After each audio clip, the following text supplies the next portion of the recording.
way of introduction, again, my name is Tina Pacheco, and I had to do a bit of work to find the El Rio Coalition 2. They don't have a website. It took me a little bit, and through the saveelrio.com, I was able to get connected to the group. Because when I heard about the executive session, I was very upset that something like this could happen without any public input. So that's how I came. SaveElRio.com, we have a lot of the documents posted that we're going to talk about. Everything that I have has a source. And anyone who's old enough to remember Jack Schaefer, this is an old Jack Schaefer photo of El Rio during the LPG years. As I said, October 23rd, we had a unanimous vote to immediately develop a plan. And basically the plan was to take golf out of the asset for-profit group and put it back into Parks and Rec, and making it more of a family-centered golf experience. In addition, there were some other things that would help us tremendously right now, and one was to develop an ordinance that annually requires a presentation of Golf Fund audited financial results. At a minimum, the presentation will include operating revenue compared to operating expenses, net income and loss, actual results compared to budget, things that any business would be doing. Unfortunately, that part hasn't been done either, and we'll come to that towards the end of the presentation. So what happened? El Rio Coalition 2, unfortunately, has had to sue. We did a public records request. We've done several public record requests. The last one we got in September, and so we had to go to court to get the information. But in January, middle of January 2013, TREO invited Grand Canyon University to Tucson, or so they tell us, and we don't really know if Grand Canyon approached Tucson or if it was the other way around. For those of you that don't know, TREO is the Tucson Regional Economic Opportunities, Inc. And the important part for us is the Inc. Because they're a private corporation, they don't have to share anything they do on the city's behalf. So when we sent them a letter asking them for what they had about this, well, first of all, you had to push the button for them to come to the door to let you in to deliver the letter asking for the information, but they denied the information because they are a corporation. So anything that TREO does is not transparent to the citizens of Tucson. One of the other things I would point out here for people that have concerns is TREO was the coordinator of this request for proposal, but yet they also seem not to do any vetting, also seem not to check into this information. And as we go along, you'll see some of it makes you wonder why nobody asked any questions.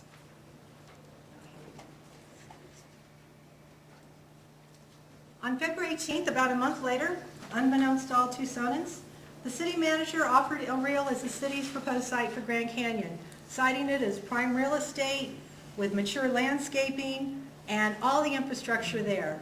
Sewage, electric, power. If anyone's ever built somewhere in the middle of no place, how much is it going to cost you to get power to where you're trying to go to? All of that was there. Also on February 18th, the city sought an appraisal for El Rio. 2 days later, they got it. As requested, we are appraising the underlying land as if vacant and unimproved.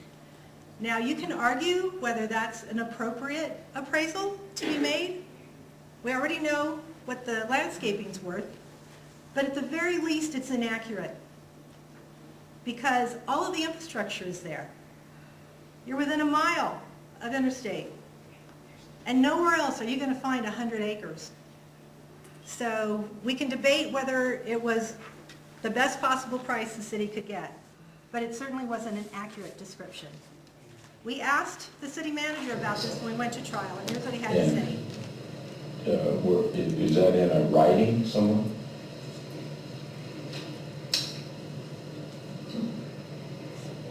It might be, but I can't recollect if it is or not. So you don't know if there's a written appraisal that you saw? Correct. I don't ever remember seeing a written appraisal. Okay, so he doesn't recall if there was a written appraisal or not.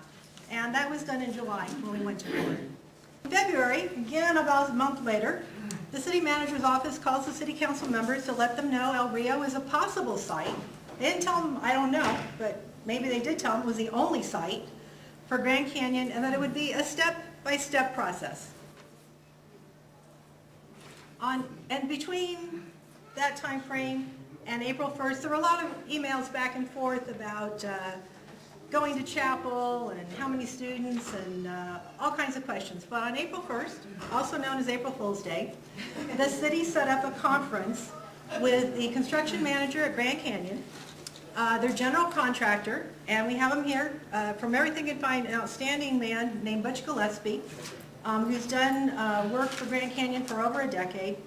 They're civil engineer, and they met with the head of the planning department, and they had a whole length of agenda items to talk about permits and zoning issues. And if I can do an aside, if anybody knows, I've not been able to find one of the agenda items asked if at-risk development was allowed. And I do not know what that means. So if there's anyone here or anyone who knows someone who knows what that means, I would love to know. Okay, but this was a discussion to talk about how do we start building. And also in the RFP, they wanted to start construction July, August, September. So we had a very fast time frame on this. On May 3rd, also done in a big hurry, they did an economic impact study that says by 2020, and I've heard all sorts of different numbers, but an $841 million impact. $841 million in the middle of a recession. May 8th, the first time two students learned from the start that it's going to be sold or leased. On that same day, unbeknownst to us, the city manager sends an offer letter to Grand Canyon University.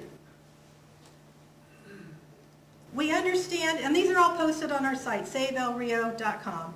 You can read the offer letter yourself. We understand that your top priority is a long-term ground lease with a below-market lease payment. Now, I don't know what below-market lease means to you, but to me, it means you're getting it for less than it's valued at. It's subject to final approval by the mayor and council, but they're prepared to make the following offer. An annual lease of $257,961. They waive a bunch of stuff, but the one that caught my eye the most is that they're waiving 100% of city building permit fees, estimated to be approximately $1.8 million. Now, I think that number would probably be less because I don't think they're going to build everything they said they were going to build, but they're waiving 100%. The building inspectors, we still have to pay them to go out and do the inspections, but we're going to waive that money. Don't have enough money for police. Every time you see a pothole, remember we got $1.8 million we were willing to give away. They also waived $2.3 million Oh, yes. construction sales tax. Yes, and a few other incentives as well. Well over $4 million A lot of waiving went on. in incentives. But this one I particularly point out because it's not on the list of the published 21 incentives the city usually gives. This one was an extra special one. The letter also advised Grand Canyon that there's something called the gift clause in Arizona. Is everybody here familiar with the gift clause? It's part of the Arizona Constitution for over 100 years, and it was originally enacted because everyone was giving land to the railroads, and the railroads were getting land for free, and the city or municipalities may or may not get any benefit from it. So, but the city said, well, we think we're okay because we're going to get direct sales tax. Well, in 2010, there was a court case, the Arizona State Supreme Court, Turkin versus Gordon. 2 years later, the Supreme Court ruled. And you can read this on the Arizona State Supreme Court website. Just go to Turkin versus Gordon. And it says, we conclude that compliance with the gift clause cannot be assumed because the indirect public benefits may be substantial. Promoting economic development, increased employment, and an enhanced tax base are legitimate purposes for the city to pursue. But we must also examine the means by which the city seeks to further those purposes. Even if the potential benefits are great, they are not sufficient to overcome the prohibition of the gift clause against donations or subsidiaries to private persons. I'm not a lawyer, but below market value, gift clause. Okay, May 11th, after reading about El Rio, Ward 6 Council Member Steve Kasajek wrote to the city manager's office saying, I see bad faith at multiple levels of this procedure. This was on May 11th. Okay? Oh, you might have the dates backwards here. On May 10th, the city manager's office lets Mr. Kasajek No, that his issues can be discussed in executive session. That's on Friday. Okay, on May 13th, the city gives a minimum 24-hour notice and places the item on the agenda. They didn't do it when they wrote the letter on the 8th. They didn't do it on Friday when they got Mr. Kosajic's email. They didn't do it Monday at 8 o'clock, 9 o'clock, 10 o'clock, or 11 o'clock. They waited until noon, the absolute latest time to put it on the agenda. On May 14th, after meeting executive session, the City Council voted 5-2 to direct staff as discussed in executive session to continue discussions subject to due diligence with Grand Canyon University. Regina Romero had this to say. Yeah, Mr. Mayor. Since there's concern about the conversation and how this particular executive session item was posted as, it's posted as a possible sale or lease. In fact, it is not a conversation about the sale or lease. It's a conversation about the possibility of Grand Canyon University and start of negotiations.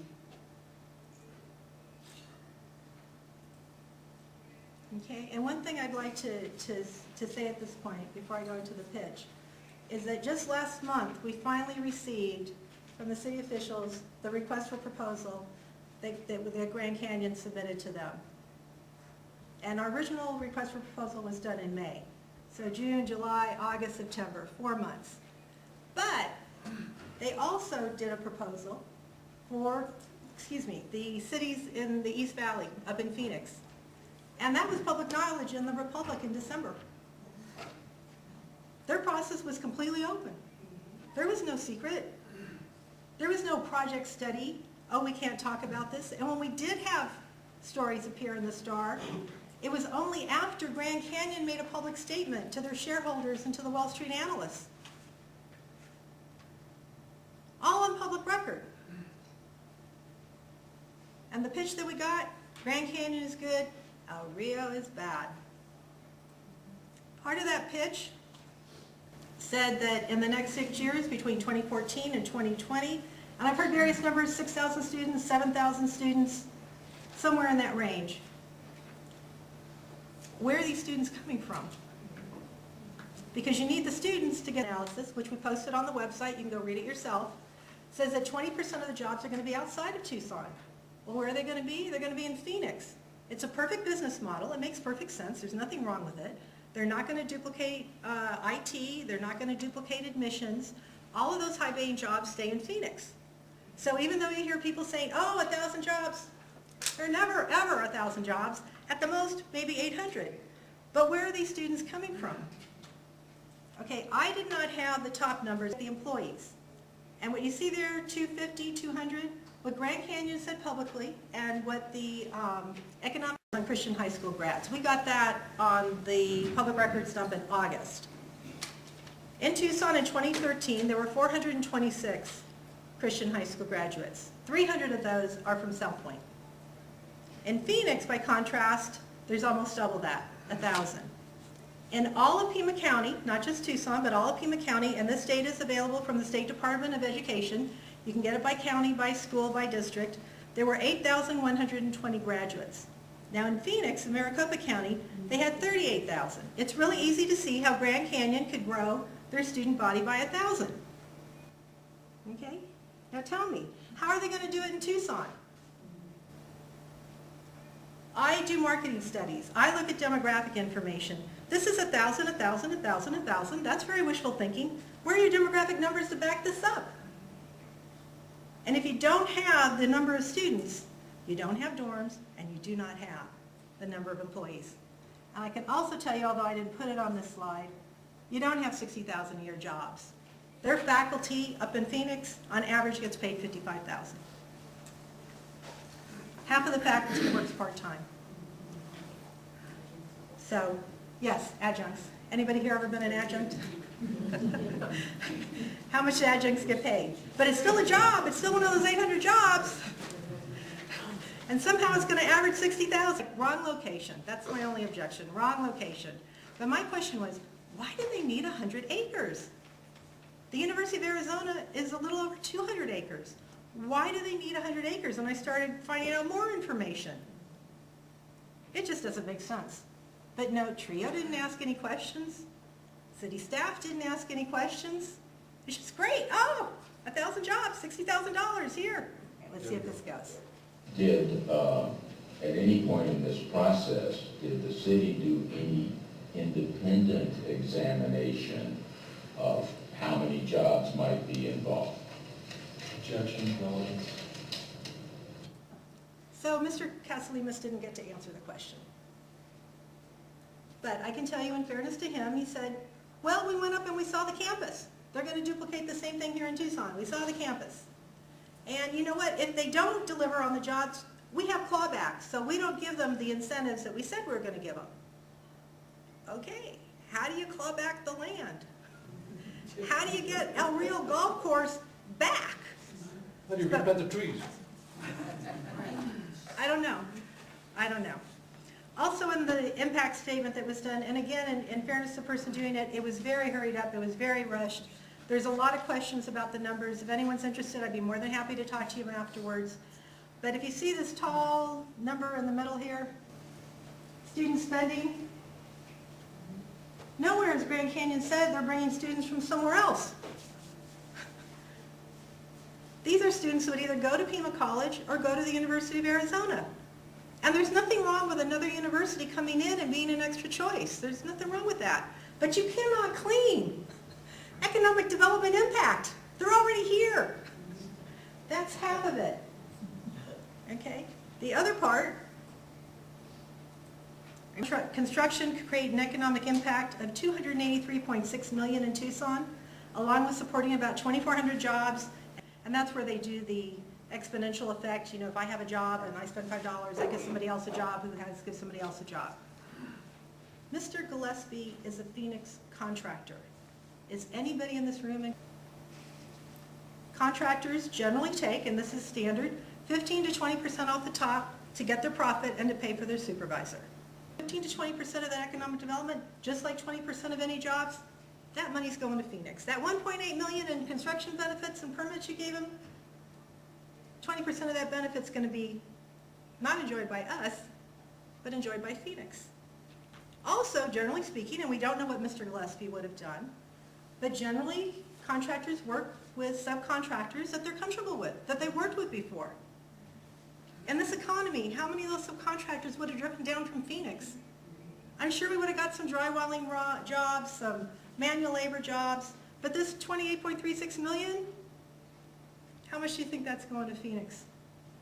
On our incentives, on our dime. And we still don't know how many jobs. Now we come to the historic golf course. The evil losing money golf course. Well, the problem is we never got our October 23rd resolution. We don't have a profit and loss statement. We do, after some work, come up with some interesting facts. One is El Rio pays about $200,000 a year in water. Silverbell down the street pays $2,000. Okay, that might account for you losing some money. Also, because of that fabulous First Tee program, El Rio gave up its driving range. So it lost that revenue. So how do you account for that? You know, there's no doubt that El Rio is not on par with some of the others, but our golfers tell us all the good carts left and went to that other Midtown, Randolph Park, or I still call it Reed Park. And El Rio got all the crummy carts. You know, that really makes people want to come and use you. And in a time of budget cutting, what did the city cut? The marketing budget. So how do you market to get more work? But perhaps, I think everything was said best by Greg Hansen. He's a sports columnist at the Arizona Daily Star. He said, rebrand El Rio Golf Course. And he wrote, a stressed economy hit golf smack in the nose, and El Rio now struggles to break even. The city suggests it loses money, but I don't trust any of those figures. The accountants creatively toss around decimal points between the 5 city golf courses so adroitly that you don't know what to believe. But I do fear that Romero will keep firing, hoping to shutter El Rio because, well, nothing is sacred anymore. And again, all of these documents are posted, and you can read them for yourself at saveelrio.com. So.